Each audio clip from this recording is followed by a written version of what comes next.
윤 대통령이 국민 통합에 대한 얘기를 하면서 막바지에 자신과 내각이 반성을 많이 하겠다 이렇게 말했습니다. 반성을 하겠다 이런 말이 자주 나오는 말이 아니기 때문에 어떤 의미인지 궁금하실 텐데 대통령실을 출입하는 김정우 기자와 함께 그 뒷이야기를 좀 들어보겠습니다.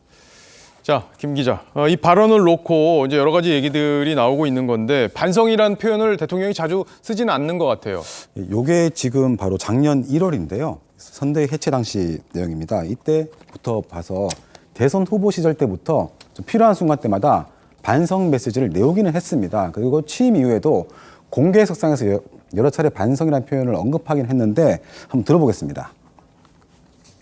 출산율을 높이는 데만 초점을 맞추었던 기존 정책에 대한 철저한 반성을 시작으로 그래 이제 그 교육의 개혁이라는 것도 변화하는 우리가 지금 좀 반성을 해야 되는 것이 무사 안일에 빠져 관행적으로 집행되어 온 것은 아닌지 통렬히 반성해야 합니다.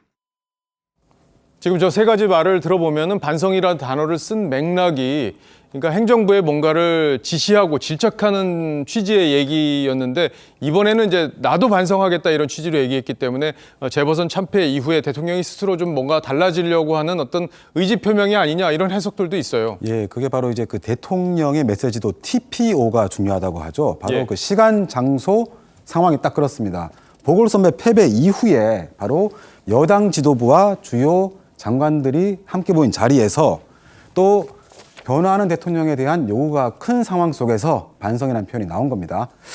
또 구체적인 표현도 비교를 해보면 정책적인 문제에 반성해야 한다고 한 건 각 부처에 대한 방금 말씀하신 대로 질책 성격도 있다고 볼 수 있지만 이번 선거 패배 이후에 민심이 출렁이고 있고 대통령의 통치 스타일의 변화가 필요하다.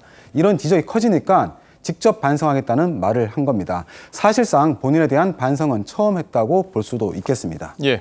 조금 전에 이제 김은혜 홍보수석 얘기도 우리가 화면으로 잠깐 봤는데 국민은 무조건 옳다 뭐 이런 표현도 이렇게 와닿긴 하더라고요. 그러니까 대통령도 어쨌든 이번에 선거에서 나타난 민심의 질책 이걸 달게 받겠다 이런 취지로 볼 수 있을 텐데 이 반성 메시지 사전에 준비가 됐던 거예요? 사실 그 비공개 만찬 행사에서 그 준비된 원고 없이 한 발언이긴 한데 행사 후에 이거를 이제 뭐 기자들이 막 한 게 아니라 대변인 서면 브리핑으로 먼저 일부 내용이 나오게 됐고요.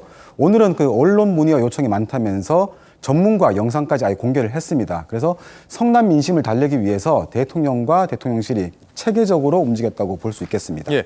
근데 반성이라는 단어를 우리가 지금 이제 선거 패배에 대한 책임이나 어떤 국정 통치 운영의 스타일에 대한 뭐 여러 가지 본인 스스로의 성찰 이런 것들의 결과로 지금 우리가 해석을 하고 있는 건데 실제 반성이란 단어가 나온 맥락을 보면은 조금 다르긴 해요. 예, 그냥 그대로만 보면 그 국민통합위의 정책 제언들이 집행으로 이어지지 못한 부분에 대한 반성을 말하긴 한 건데 사실 그 보궐선거 패배 후에 윤 대통령의 첫 메시지가 바로 교훈을 찾아서 차분하고 지혜롭게 변화를 추진하는 것이었죠. 그래서 그 변화를 과연 어떤 방식으로 또 어느 정도 쪽으로 폭으로 할 수 있는지에 대한 질문과 요구가 많았고 그런 과정 속에서 국민통합과 관해서 대통령이 반성하겠다 이런 메시지를 낸 건 본인 스스로도 좀 변화하겠다 이런 의지를 보여줬다는 해석이 많습니다. 결국 오늘 추가로 아까 말씀하신 대로 국민은 늘 옳다.